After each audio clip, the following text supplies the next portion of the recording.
Hi everyone, welcome back to my channel. I'm Huck. Today we are going to do a book haul of all the books that I have bought in the first half of 2024. I haven't really been buying that many books, which is probably a good thing because I also haven't been reading a whole lot, and a lot of what I have been reading I've actually been getting from the library on Libby or from Scribd. So not a lot of physical books have been coming off of my shelf from reading them. So it's a good thing that I haven't been buying too excessively. I think I only have 12 books here to talk to you about. So 12 books in 6 months is not too bad for me for buying. So let's just get into it. I am going to start with actually a book that I ordered at the end of 2023 but didn't come until 2024, which is Solaris by Stanislaw Lem. I feel like I'm saying that wrong because the L has a little slash through it, but I do not know what that means in terms of pronunciation, so I'm gonna have to figure that out. But this is a classic sci-fi book. I don't know that much about it. It's a book that in my search for sci-fi that I might like, there are certain themes and terms that I have been searching, and for various things this book keeps coming up. I don't remember what those things are. I think memory is one of them, but I don't remember what else I was searching because honestly I bought this a long time ago. But because it came up for a couple different searches, I decided to just get it and see what I think. It's also pretty short, so I want to give it a try. I also think I put this on my top 10 books to read this year, so probably need to get to it. So now we're getting into the new releases. Most of the books actually that I have bought this year have been, almost all of them really, have been new releases, just things that I knew I wanted to get and pre-order and support. So I have quite a few new releases to go through, and these are loosely in the order that I got them / they came out, but I don't remember exactly. But as always, every year, one of the first things I get is the new Wayward Children book. So this is Mislaid in Parts Half Known by Shauna McGuire. This is a series of novellas about children who go into portal worlds. This is one that I have actually already read. I'll link in the description my Q1 wrap up where I talked a little bit about this, but I also didn't actually have that much to say about it. This series in general, I have really enjoyed parts of it, but I feel like it's kind of been going down in enjoyment for me. However, when I read this, even though I have the physical copy, I actually ended up listening to the audiobook, and I really enjoyed it as an audiobook. So that's actually what I would recommend. Also, I will say many people have said, and I will also agree, there are dinosaurs on the cover. There's very little dinosaurs in the book, so don't get your hopes up for dinosaurs if you're really excited about that. Okay, next is The Jinn Waits 100 Years by Shubnum Khan, and it was one of my anticipated releases for the year. It just sounds like it's going to be really interesting. It is pitched as gothic, but it has jinn in it, and I think maybe, well, no, it's not a ghost, I think it is a jinn, but yeah, it says a gorgeously atmospheric gothic tale about a ruined mansion by the sea, the jinn that haunts it, and a curious girl who unearths the tragedy that happened there 100 years previous. So that just sounded really interesting. Then I picked up, oh no wait, that's not a new release. We'll talk about that one later. I also got, oh no wait, is it a new release? No, okay. Anyways, I got The Tainted Cup by Robert Jackson Bennett. This is a new release, and this is often pitched as kind of a fantasy Sherlock and Watson kind of vibe mystery, but also involves maybe earth magic. What I do remember from the description is that there is somebody who a tree erupts from their body, killing them, and they are then and then our main characters are called in to solve the mystery of how and why this happened. So it sounds like there's going to be some weird earthy magic in it, which I am very excited about. And also Robert Jackson Bennett wrote the Foundry Side, or the Founders trilogy, wrote Foundry Side and that whole series, which I really enjoyed. Very unique and creative world. So I'm curious to see what else he's got going on. Then I have The Woods All Black by Lee Mandelo, who wrote Summer Suns, which was like a Southern Gothic story that I really enjoyed. And so I wanted to pick up their new book. There was another one that they published maybe last year, which involved wolves, and I just was like, that's gonna be too sad if like wolves die. So I did not read that one, but this one does not involve wolves as far as I can tell, so gonna give it a shot. And then I have A Botanical Daughter by Noah Medlock. I have never read anything from this author. This also, I think, is like Gothic. Apparently, either a lot of Gothic books are coming out, or I am suddenly picking up a lot of Gothic inspired books. I don't really know which one is which. But I think that this is following a queer couple in like Victorian London, and they want a child, and so they do something that makes a daughter grow in their garden, but it seems like it's gonna be creepy. It doesn't seem like it's gonna go real well based on the cover, where there's like skull and bones and the fact that it's Gothic. Okay, then what else did I pick up?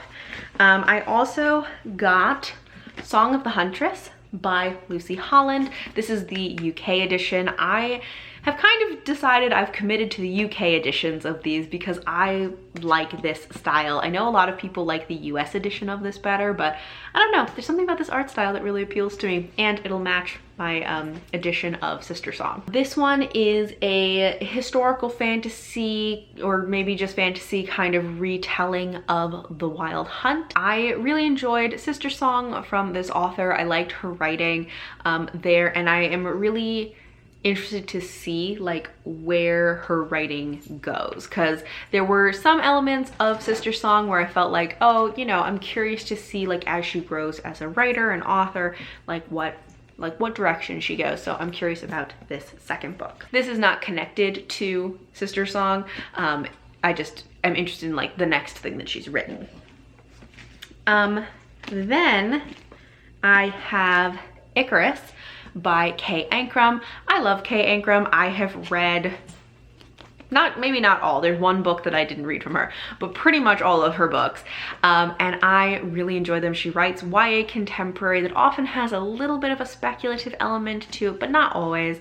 But this is following our main character, Icarus, whose father is a art forger, and Icarus helps him to like forge and then replace art in just one person's house. There is one guy that his dad has a vendetta against, and they are just slowly but surely replacing his entire art collection with forgeries. And this means that Icarus has a very like isolated life in order to keep their secret. But at the beginning of this book, like he is starting to make connections with other kids and allowing himself to branch out a little bit. And then one day when he is, you know, replacing a piece of art in this man's house, he gets caught by the man's son, who he didn't even know existed. But the man's son is named Helios, and the two of them develop a relationship. So I actually already read this. I really enjoyed it. I will have it in my wrap up for Q2, I guess, because I read this in April, I think. But Kay Ankrum is just like always fantastic. Then there is A Sweet Sting of Salt by Rose Sutherland, which is like a queer retelling or reimagining of Selkie folklore set in Nova Scotia. And I started this book but DNF'd it. I'm not sure if I'm gonna try to come back to it at some point. It has a lot of elements of things that I would like, but just the execution of it wasn't working for me. This isn't a review, but I bought this. So that's how a book haul works. And then the last new release that I have is The Silence Factory by Bridget Collins. This is the UK edition. I got the UK edition, one, because it came out earlier than the US edition. I don't think it's actually come out in the US yet, but you can get it from Blackwell's from the UK if you're in the US and you want to buy it. But it will be coming out in the US like later on. I also wanted the UK edition because all of my other books from her are also UK editions and they're always so beautiful. So I just wanted to get this one as well. So without the dust jacket on, it has this spider web and this beautiful spine, and these are the end pages.